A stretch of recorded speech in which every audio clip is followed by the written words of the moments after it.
और रोड के क्या हालत है और IL&FS के क्या हालत है। 1 लाख करोड़ रुपए डुबा दिए और आज भी बचाने के लिए वही बचे कुछ पब्लिक सेक्टर है और उसको भी कैसे जो है गवर्नमेंट ने हैंडल किया। जो 47,000 करोड़ का जो है एक वैल्यूएशन था उसको आखिरी में जो है जब बेचा तो उसके साथ जो जमीन गया वो उससे भी ज्यादा कीमती जमीन उनके हाथ में दे दिया होगा।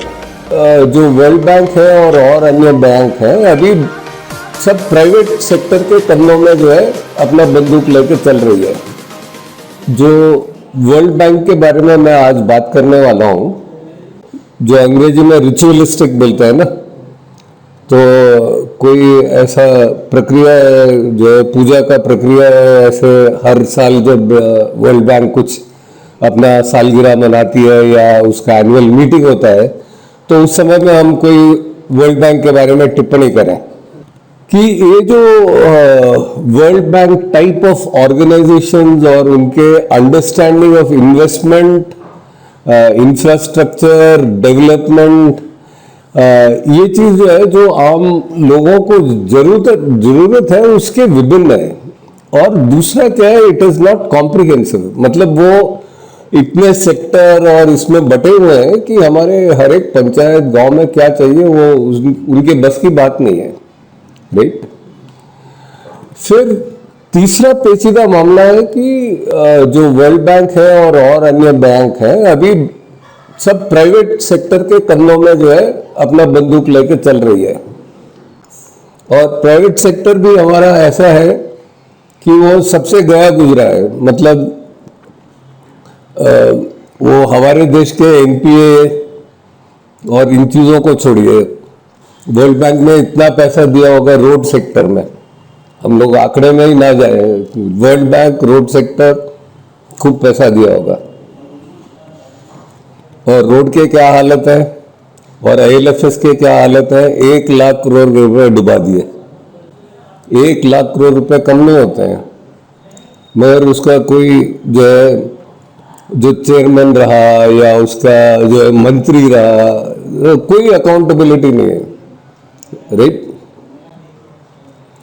तो इस बार जो है सबसे ज्यादा मेरे को जो है इम्पोर्टेंट चीज जो है मुझे संदेश देना है कि ये कोविड के बाद जो बैंक्स और गवर्नमेंट के जो तौर तरीके दिख रहे हैं वो जो रेस टू द बॉटम कहते हैं कि आप बड़े कंपनियों के लिए जो इतना ईज ऑफ बिजनेस डूइंग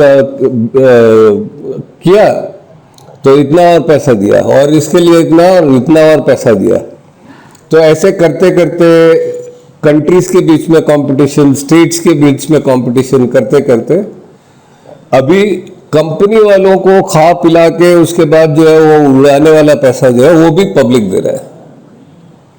और हमारे पब्लिक सेक्टर जो थे पहले, वो जब तक उसको थोड़ा ध्यान दिया गया बहुत अच्छे चले और आज भी बचाने के लिए वही बचे कुछ पब्लिक सेक्टर है और उसको भी कैसे जो है गवर्नमेंट ने हैंडल किया।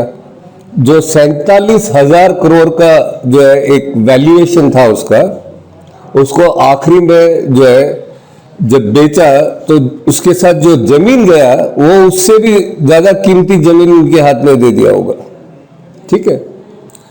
तो अभी जो कोविड लोन आया ये और एक खतरा का पार कर दिया, मतलब कुछ ना कुछ तो इनका ड्यू डिलीजेंस प्रोसेस या कुछ जो वही पुराना घिसा पिटा environmental social assessment, indigenous people assessment, resettlement rehabilitation, ऐसा ये सब भी उन्होंने रिपोर्ट बना के लगा दिया। इन्होंने अभी क्या वो जो ड्यू डिलीजेंस है उसकी भी जरूरत नहीं है, ऐसे कागज की भी जरूरत नहीं है कि कोविड आपदा है, अब भारत सरकार लोन मांग रही है और भारत सरकार सिर्फ वर्ल्ड बैंक से नहीं मांग रही है, मल्टीलैटरल जो डेवलपमेंट बैंक है MDB है।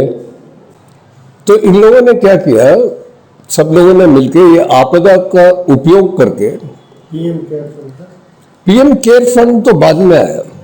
इन्होंने पहले ये प्रोजेक्ट लिया वर्ल्ड बैंक से, जिसका प्रक्रिया अप्रैल में शुरू हुआ। पैसा शायद जून में आया नहीं आया, पहले कितना आया मुझे पता नहीं है, I am not going to details of that. मगर उसमें ना कोई ऐसा वो पैसा जो है इतने वेंटिलेटर बनाने से सही होंगे गलत होंगे, कहाँ वो पैसा उपयोग होगा, उसका कोई आइडिया नहीं था। उसमें ये बताया गया कि जो भी खर्च जनवरी 1 से हुआ उसको मैं इस अकाउंट में दिखा सकता हूं। अब भाई मार्च तक आपको ही पता नहीं था, या आप मना कर रहे थे कि कोविड होगा, एंड हम लोगों को सब ये करना पड़ेगा। अप्रैल में आपने सोचा कि इसके लिए पैसा चाहिए, और प्रपोजल जो भी प्रक्रिया है आपने बातचीत किया, जून में आपको पैसा आ रहा है। और इस बीच में भी आपने कोई ऐसा प्रक्रिया नहीं चलाया कि लोगों से पूछ के क्या करना चाहिए इस पैसे का, राइट? तो आप उससे पहले का पैसे का क्या करोगे, क्या कर रहे हो जो है। तो इससे क्या हुआ, जो वर्ल्ड बैंक का ये जो नेक्स्ट लेवल ऑफ डिग्रेडेशन है बोलो, तो अभी कोई जरूरत नहीं, क्योंकि इतने बैंक पैसा देने के लिए तैयार है। तो मैं दे दूं यार, आंख मूछ के दे दो उनको, वो तो वापस आ ही जाएगा इंडियन गवर्नमेंट से। और ये लोग जो है, जो आपका सरकार है या जो लोन लेने वाला है, वो शर्त लगा रहा है कि मैं इसका खर्च मैं जनवरी से दिखाऊंगा। तो आपने जितना भी खर्च किया होगा वो क्या जायज खर्च है? उससे कोई कोविड का संबंध है? कोई कह रहा है मैं पूछूंगा नहीं कैसे आपने खर्च किया। तो यही जो हम लोग इतना फाइनेंशियल एक्शन टास्क फोर्स ये सब करके जो है ऐसे मनी जो स्लश मनी ये नहीं होना चाहिए उसको कर रहे हैं, तो आप उसका ही बढ़ावा दे रहे हो कि आपको कोई हिसाब किताब जो है, आप पुराना हिसाब किताब भी देके इस पैसे को निपटा सकते हो। So this is the biggest concern. And तो इसका मतलब है इससे तो आप दूर ही रहिए, ये ना ही रहे तो अच्छा रहेगा। तो इस साल जब ये विश्व बैंक का अपना मीटिंग चला रहा है, अभी अपने आप को परिवर्तित करने के लिए एक अच्छा समय होगा अगर थोड़ा भी समझदारी है। मगर अभी तरीके ये दिख रहे हैं कि उनके सोच में और उनको जो समझा रहे हैं उनके सोच में जो गलतियां पिछले बार हमने किया और इस परिस्थिति में आया, हमारे हेल्थ का सिस्टम ठीक नहीं है, ये ठीक नहीं है, ये ठीक नहीं है, जबकि इन चीजों में ही पैसा लगाया है इन्होंने। अब उसी गलतियों को और बड़े तरीके से बिना अकाउंटेबिलिटी के, बिना इसके करके आप जो है सुधार देंगे, तो जो है ये तो लाइक इम्पॉसिबल है।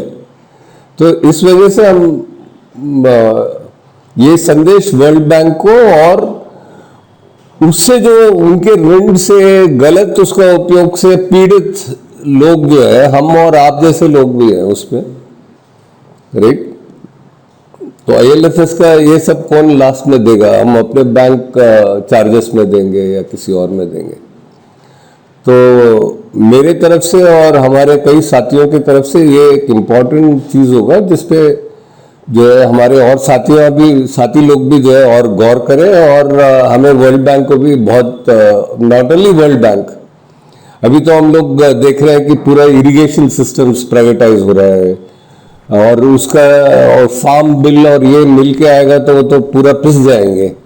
सो we have big issues in the country, and no ऐसे छेड़छाड़ ना करें ना अभी। और काफी साल हो गए और अभी हमारे लोग और जनता समझती है इन चीजों को कि कहाँ जमीन लिया गया, किसका रोड है, कौन है, सब वो समझते हैं। आप हमारे छत्तीसगढ़ के गांव के महिलाओं से आके पूछ लीजिए, और वही कोयला खदान के नीलामी से पहले वो लिख रहे हैं प्रधानमंत्री को। तो ऐसा नहीं है कि जो है ये जब वर्ल्ड बैंक शुरू हुआ उस समय का देश नहीं है ये। तो इन चीज़ों को गौर करें। Thank you.